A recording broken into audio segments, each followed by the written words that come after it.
गौर से देखिए इन तस्वीरों को। मौका था मनोज तिवारी के नामांकन का। मंच पर मौजूद थे देश के रक्षा मंत्री राजनाथ सिंह, जो खुद मनोज तिवारी का नामांकन करवाने आए थे, और इसी मंच को साझा कर रहे थे मनीष कश्यप, जिनका नाम आज किसी परिचय का मोहताज नहीं। जेपी नड्डा के बाद राजनाथ सिंह से मनीष कश्यप की मुलाकात दिखाती है कि बिहार में उन्हें बड़ी जिम्मेदारी मिलने की उम्मीद है, और आने वाले वक्त में बिहार बीजेपी में अगर मनीष कश्यप बीजेपी का चेहरा बनते हैं तो बहुत ज्यादा हैरानी की बात नहीं होनी चाहिए, क्योंकि बिहार में बीजेपी के पास ऐसा फायर ब्रांड नेता अब तक नहीं था। और हो सकता है 2025 में बिहार में होने वाले विधानसभा चुनाव में मनीष कश्यप मतलब सन ऑफ बिहार पर मोदी कोई बड़ा दांव खेल दे। वैसे भी मोदी चौंकाने वाले फैसले लेने के लिए जाने जाते हैं, चौंकाने वाले नाम सामने रखने के लिए जाने जाते हैं, और वो नाम अगर मनीष कश्यप हो तो बहुत ज्यादा हैरानी नहीं होनी चाहिए। और मनीष के पास प्लस पॉइंट ये है कि मनीष कश्यप बिहार की जमीनी हकीकत को जानते हैं। वो जानते हैं कि लोगों के लिए कब क्या करना है। एक यूट्यूबर से राजनेता तक का सफर मनीष कश्यप के लिए आसान नहीं था। दिन रात बिहार की जनता के सपने को पूरा करने के लिए मनीष अकेले दौड़ते रहे। 9 महीने जेल में भी बिताने पड़े, लेकिन हिम्मत नहीं हारी। लालू से लेकर तेजस्वी तक, स्टालिन से लेकर राहुल गांधी के टुकड़े टुकड़े गैंग के सेनापति तक ने मनीष कश्यप को डिगाने की भरपूर कोशिश की, लेकिन वो बेखौफ अंजाम की सोच से परे चलता गया, और आज उन लोगों के लिए नासूर बन गया जो सोचते हैं एक समाज पर उनकी ठेकेदारी है। आज मनीष की एक आवाज पर बिहार का युवा मनीष के पीछे दौड़ पड़ता है, जिसे देखकर बिहार को अपनी जागीर समझने वाला लालू परिवार अब टेंशन में दिखने लगा है, क्योंकि लालू यादव अपने बेटे तेजस्वी यादव को बिहार का मुख्यमंत्री बनते हुए देखना चाहते हैं। मतलब लालू भी सोनिया की तरह पुत्र मोह में पड़कर तेजस्वी को लगातार लॉन्च कर रहे हैं, और साथ ही तेजस्वी की राह में जो भी रोड़ा आता है उसे वो साफ करते हुए चल रहे हैं। उदाहरण के तौर पर पप्पू यादव और कन्हैया कुमार का नाम याद कर लीजिए। पप्पू यादव ने तो कांग्रेस में अपनी पार्टी का अलायंस कर लिया, विलय कर लिया, और कन्हैया कुमार तो फिलहाल राहुल के सेनापति बने हुए हैं। दोनों को बिहार से खदेड़ दिया गया, लेकिन मनीष कश्यप वहीं बिहार की उसी धरती पर टिके हुए हैं जिस धरती से वो काम करते हैं।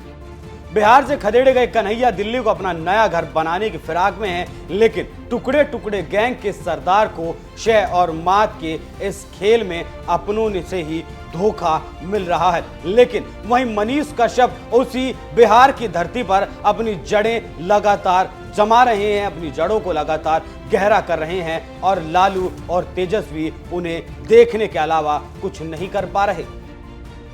मनीष कश्यप बिहार का वो नाम है जिसे बिहार की माताएं बहनें दूध से नहलाती हैं, क्योंकि उन्हें पता है अगर उनके बच्चों के भविष्य के बारे में कोई सोच सकता है, कोई सोच रहा है, तो वो सिर्फ मनीष कश्यप हैं। मनीष कश्यप बिहार में वो सनसनी बनकर उभरे हैं जिसके नाम से विरोधी अब थर थर कांपने लगे। मनीष की लोकप्रियता देख यादव परिवार की रातों की नींद उड़ गई है। लेकिन लालू जी एक चीज भूल गए हैं कि वो हिंदू कुल में पैदा हुए हैं। वो ये भूल गए हैं। समय शायद से वो उम्र हो गया है, 75 साल से ज्यादा हो गए हैं, तो बहुत सारी चीजें हैं। वो चीजें वो हिंदू कुल में पैदा हुए हैं, यदुवंशी हैं, श्री कृष्ण वंशी हैं। वो भूल गए हैं। श्री कृष्ण ने गीता का पाठ पढ़ाया था, राक्षस और भगवान में उन्होंने फर्क बताया था, देव और दानव में उन्होंने फर्क बताया था, इंसान और जो हमारे यहाँ के अभी जो लोग हैं जो देश विरोधी काम करते हैं, आतंकवादी, इन लोगों में उन्होंने फर्क बताया था। उस समय ही गीता में ही फर्क बताया था। ये चीजें लालू जी भूल गए। तो लालू जी मैं कहना चाहता हूँ सम्मान के साथ कि आप एक बार गीता जरूर पढ़ें। गीता पढ़ने के बाद आप खुद निर्णय करेंगे कि कौन गलत कौन सही है। मनीष ने बिहार के लिए जो सोचा है वो अगर कोई और सोचता तो शायद देश के सामने बिहार की एक बदली हुई तस्वीर होती, लेकिन नेताओं ने बिहार को लूटकर उसे अपनी जागीर मान लिया। बिहार की जनता भी शायद इसे अपनी किस्मत मान बैठी थी। लेकिन कहते हैं ना कि अंधेरा कितना भी घना क्यों ना हो, उसे मिटाने के लिए एक रोशनी की किरण ही काफी है, और वो रोशनी की किरण बने मनीष कश्यप। जैसे ही मनीष ने राजनीति में एंट्री मारी, राजनेताओं की जड़ें हिल गई, और उसके बाद जब मोदी की नजर मनीष पर पड़ी, मनीष ने बीजेपी का दामन थामा तो परिवारवाद के नेताओं में मानो सन्नाटा पसर गया हो। कहते हैं ना कि हीरे की पहचान जोहरी ही कर सकता है। मोदी और बिहार की जनता मनीष के लिए वो जोहरी साबित हुए हैं। अब न कोई आरजेडी ना कोई कांग्रेस, ओनली फॉर मनीष कश्यप।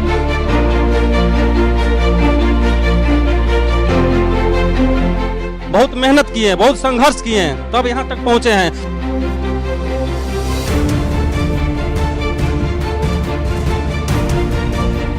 तो यहाँ जो सरकारी भ्रष्ट जो है, भ्रष्टाचारी जो है, वो इनके नाम से थोड़ा उन लोगों को सांस फूल रही है। वो इतना ना कस के फूल जाएगी कि ऑपरेशन के लायक भी नहीं रहेंगे लोग। बिहार को उसका हक दिलाने के लिए मनीष कश्यप कमर कस चुके हैं, राजनीति में उतर चुके हैं और मनीष के इसी कदम से देश की राजनीति में खुद को बड़ा नाम बताने वाले नेता घबराए हुए हैं।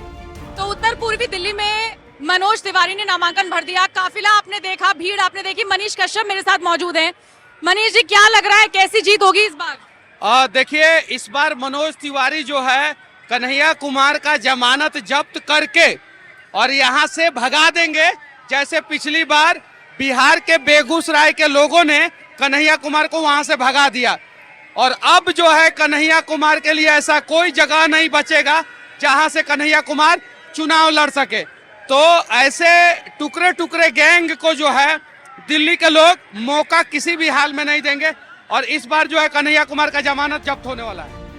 मनीष कश्यप ने बीड़ा उठा लिया है समाज से भ्रष्टाचार खत्म करने का, बेरोजगारी को काबू करने का, गरीबों को उनका हक दिलाने का, युवाओं को शिक्षित करने का। उससे देश की राजनीति अब बदलने लगी है। मनीष कश्यप ने सोच लिया है कि बिहार का युवा बिहार में पढ़ेगा, बिहार में रोजगार करेगा, उसे रोजी रोटी कमाने के लिए बिहार से बाहर अपने परिवार को छोड़कर नहीं जाना पड़ेगा। लोगों की सोच भी अब बदलने लगी है और साथ मिला है ऐसे में एक ऐसे नेता का जिसका नाम है नरेंद्र मोदी। तो आपको क्या लगता है, जैसे मोदी ने भारत की तस्वीर को बदला है, वैसे मनीष कश्यप बिहार की तस्वीर को, बिहार की राजनीति को बदल पाएंगे या नहीं? अपनी राय हमें कमेंट कर जरूर बताएं। नमस्कार। ये आगे चल रही है, ये लोग कर रहे हैं और सभी लोगों का सामूहिक प्रयास। इस बार नरेंद्र मोदी जी की सरकार 400 के पार, और अब तो 400 के पार भी नहीं, अब तो 2 सीट हम लोग जीत चुके हैं, सूरत का और इंदौर का। इंदौर में कांग्रेस के कार्यकर्ता जो है वो जमानत जब्त होने के डर से जो है वो रण छोड़ के भाग गए, और सूरत में जो है कांग्रेस के कार्यकर्ता ने डर के मारे नॉमिनेशन गलत फॉर्म भर दिया, और सूरत में निर्विरोध जो है भारतीय जनता पार्टी जो है जीत चुका है, इंदौर में जीत चुका है। तो अब तो 398 की लड़ाई है, और उसमें भी 398 की लड़ाई में राहुल गांधी जो है हमारा सबसे ज्यादा सपोर्ट कर रहे हैं।